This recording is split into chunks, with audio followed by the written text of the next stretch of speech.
What up, K and K squad? I know I'm over here looking crazy, but um, I just had a lot on my mind. I didn't lose no sleep last night. I slept well, but what really behooves me, this mother freaker that I used to be married to, called me so many times yesterday. And I was just like, why do he keep calling? Because he been texting me for the last week or so saying, hey, how you doing? Are you okay? And I'm like, of course I'm okay. I'm living my best life. I'm okay because you're not here.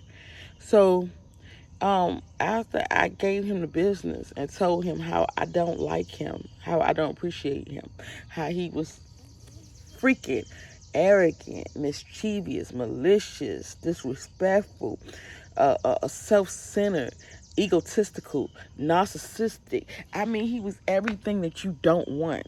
Okay, he was just like a thorn in my butt. And I'm like, good riddance to bad rubbish. And the next time you and your family need something, go to God's throne, not my phone. So after that, he had the audacity to call me. So I'm like, what is it that you want? Because the last week that he called, he asked me, do I have a boyfriend and all this? And I'm like, no, who wants that? I don't have time. And then he was like, so I asked him, do you have a girlfriend? Which I already knew. He was like, I plead the fifth. So I'm like, okay, so talk to her. Why are you talking to me? Like, get off my phone. So then yesterday, when he calls me, he tells me, we need to stop arguing. Like, we really need to sit and talk about what happened, what's going on. For what? For what? You used me. You used me for the green card. You didn't want me. You didn't want to be with me. You took advantage of me. You took my kindness for weakness. Your family used me. Everybody was in on it. Everybody knew what was going on. I was the only one stupid enough to even stay. Like, why? Like, what else is it to do? Like, you really want more stuff out of me? So as he just to go to talking, he just kept talking about the fact that we should have sat down and talked about our relationship. And the fact that, I'm going to be honest, I did put him out. But I waited till I got to America before I put him out.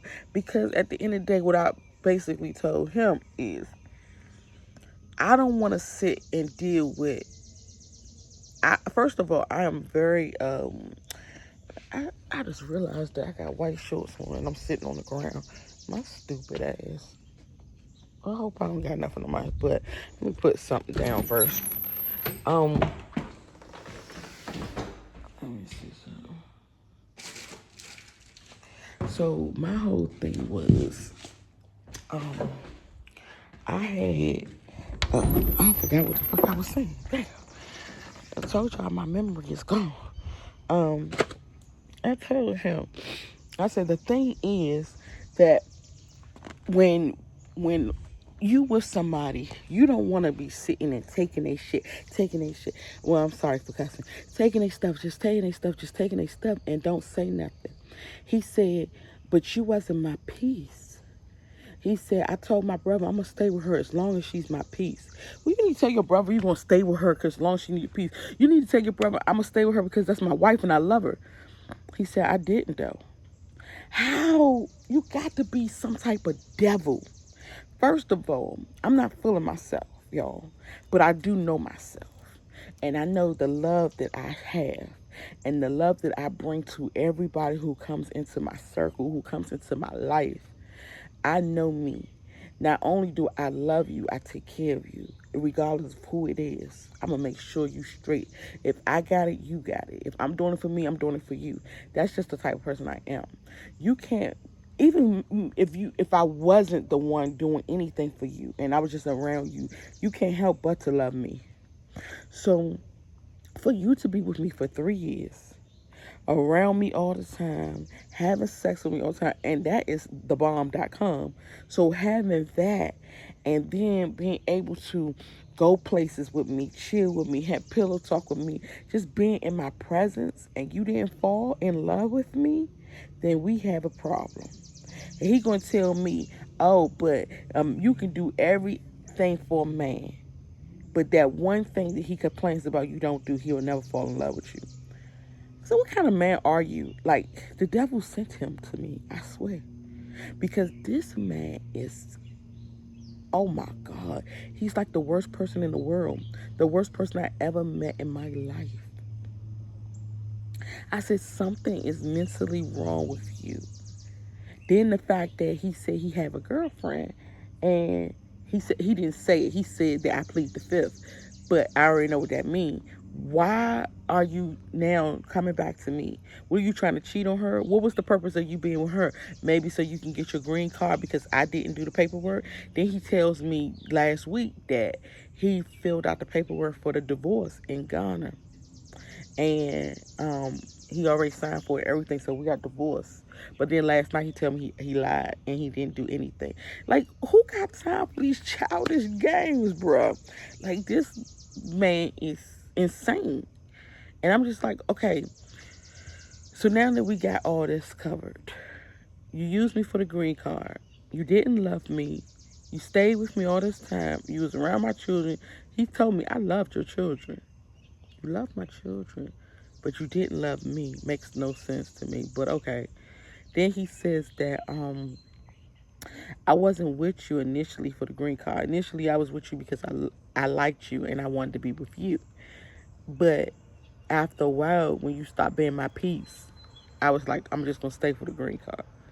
So that just goes to show you's a fucking user. Oh, excuse me, that you're a user. You're an opportunist. And I knew that you was an opportunist. He said, but I kept on complaining about you. What did he say? Because he said that you didn't take nothing out of what I said. Because I said, whatever you said didn't make sense. But let me get it straight. Okay. So he said what he did not like about me. Y'all get ready for this because it's the craziest thing ever. He said whenever we would get in a dispute, because we didn't never really argue, I never yelled at him or cursed at him. He said that I just didn't treat him right. And he didn't say I didn't treat him right as a person, like do things for him, stuff like that. He said that whenever we would get into a dispute, so sometimes I would complain, because I do complain a lot. And I give him that, I do complain a lot. He would smoke weed and he would drink.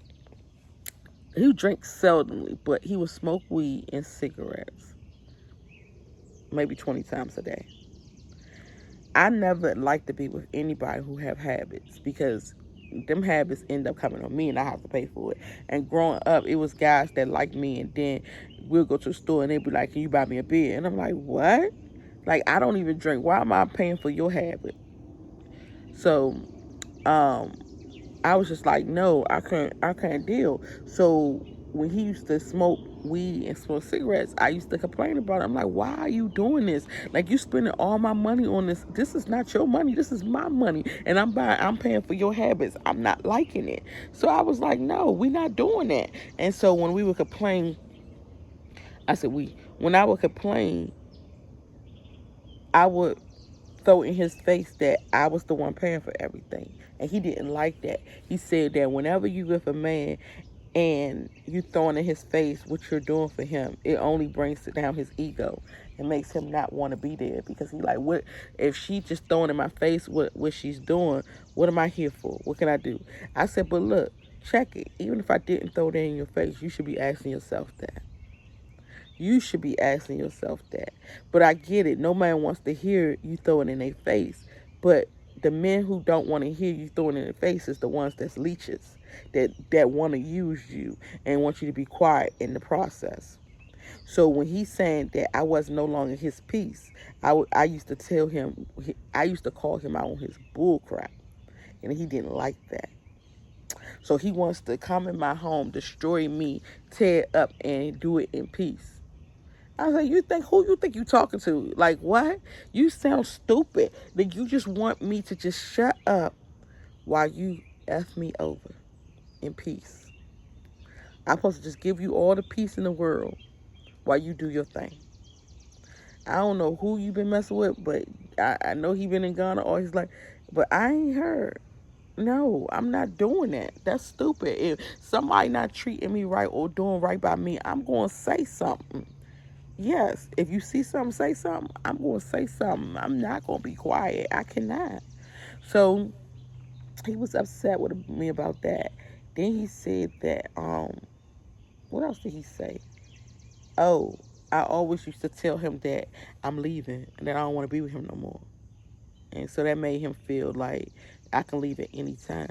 And I said, well, I didn't want to be with you no more several times because of how you treat me, how you dog me out, how you talk to me.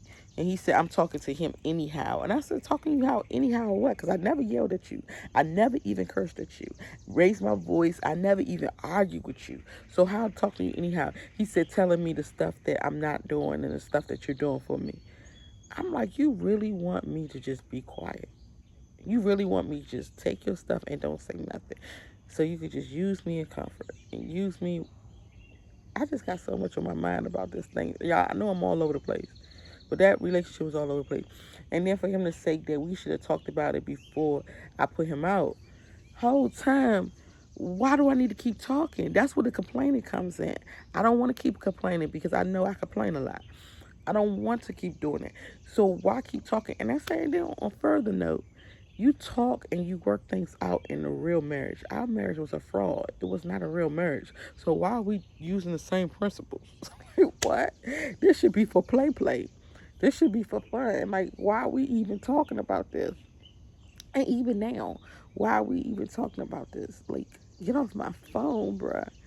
This man, the devil sent him, y'all, because he is off the Richter scale. I said, you got some mental illness or something. I said, but at this point, I know that the reason why he's calling me, because after he just told me that he don't love me. So it's like a difference. Like, if you with somebody and everything went bad, everything went south or whatever, and you miss that person and you love that person, you gonna feel it. You gonna be like, damn, like I really messed up. I love her and I miss her. I wish I could be there with her right now. You know, I miss the times we shared, our moments, our memories. And then you go call them and be like, hey baby, how you doing? Like, I really want to sit and talk to you. I think I made a mistake. You know, this is not that. This is not that type of situation. His thing is he wants to get back in my circle, in my good graces, and he want to use me some more. He wants to continue to use me. He didn't get enough using. I said, man, what? He said, I cannot lie. You did more for me than anybody in my life has ever done for me or ever will. I know that you only find a good person once in a lifetime. A person like you will never come to me again. I said, you got that right. You won't get it again. I said, because at the end of the day, nobody going to be stupid enough to even do you like I did. I was in love, man. I loved that man so hard. I loved him with all my heart. I loved him more than I loved myself, and that is the sad part. And sometimes, don't people got to be removed out your life because it becomes so toxic when all you can think about, all you do is for them. I remember when I had got him an apartment in uh not Elmina, East Lagoon, and it was a football player's apartment, and it was very expensive. It was like $800 something dollars a month for a 2 bedroom. I told him that he needs to do Airbnb so that way he can make money off of it and be able to pay the rent. That was the initial thing, but he never did the Airbnb. Lazy, just downright. Oh my god. So he never did the Airbnb. So I'm just paying apartment, paying for the apartment, paying for the apartment. He probably got girls in there and everything, probably showing off. I'm paying all the utilities. I'm paying for food. I'm paying for everything. So I still had to pay for my house too. And did I have another house? I don't think so. I think I just had my house. So I had my main house. Then I had that house that he was in. And then I had to pay for utilities for both and the rent for both. I mean, the mortgage and the rent. So I was just like, I can't do this no more. So you gonna have to figure something out. You gonna have to start paying yourself. And then He never did. He told me he gonna give him a photographer job. Still never paid anything. And then, um, I just said, you know what, I can't do it no more. And I stopped paying. And then he was about to get evicted. So he called me crying, talking about his eviction, whatever. And I was like, look, I'm running low on money. I don't have it to give. I can't do this no more. And he was like, but I'm going to get evicted. And he just was trying to guilt trip me and stuff. And I said, okay.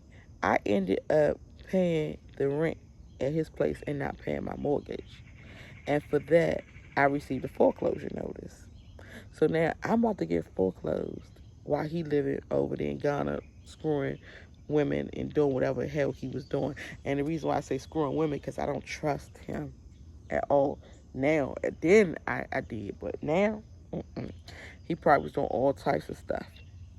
So I put him before me and my children, which was the dumbest thing I ever did. Being with him literally was the dumbest idea I could ever have. I thought that he was heaven sent. I thought he was just like God's gift to the universe. I thought the mask he put on when I first met him, oh my God. It was just wonderful. It was the best thing that ever happened to me. It was like the best day ever. And that best day ever turned to the worst nightmare. Like, I'd be like, what were you thinking? I just wish I would just had never met him at all. He's been a thorn in my butt since I met him. And now I can see clearly now the rain is gone. Especially now that I got this, I see you coming. Him, I already know. Like, even calling me or whatever, I see all this is for to use me some more. This ain't because you miss me. This ain't because you're sorry. You're apologetic.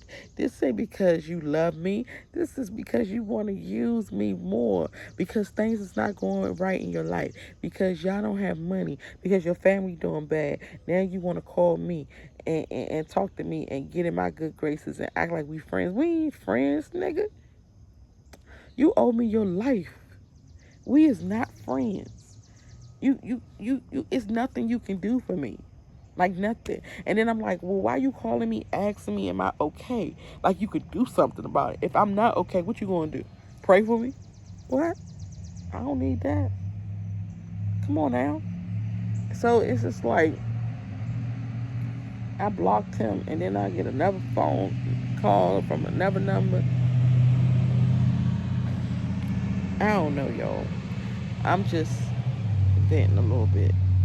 But I just want you ladies to learn from my mistakes. Don't ever put a man before you and your children. Don't ever put your children on the back burner for nobody. Forget it. It ain't worth it. I really feel like I've been burnt so many times that nobody's worth it. I really feel like I learned so many life lessons along the way. Every lesson is a blessing because I learned so much along the way that now I don't even care anymore. Like, I used to couldn't say no. I used to just let people take me for granted. Now, you'll be happy if you could even get a bubble gum from me for free. Like, we don't do that no more. And then I actually got everybody up out of my life that meant me no good. People who used to be special to me aren't special to me anymore. I learned so many lessons, especially with him and with Negroes, because now it's hard for a guy to get to me. It's gonna be real hard. Like for me to pour out to you and empty my pockets for you and take you there and do stuff for you. It's not even worth it. And just like I told him, I don't feel nobody in this world is worthy of my love because my love is too hard. It's that undeniable, unforgettable, um, hard to find type of love. Like it's not realistic. Like it's freaking a fairy tale type love. It's like, it's not normal. It's not normal. And where that person is that deserve it, I don't think he's on this planet. That's how hard I love. That's how good I am. Anybody can't get it. Anybody cannot get it. I gotta vex you for a long time to see if you even worthy of a speck of it. But y'all, that's my morning. Good morning. No, we're not gonna say good morning because we're not morning. Grand rising, grand rising, grand rising. All right, y'all. So I am getting ready to go. I got a long day today. I have so much paperwork that I gotta do, and my video coming soon about the house that I found. So I ain't gonna even bore y'all with that right now. Peace, squad. See you on the next video.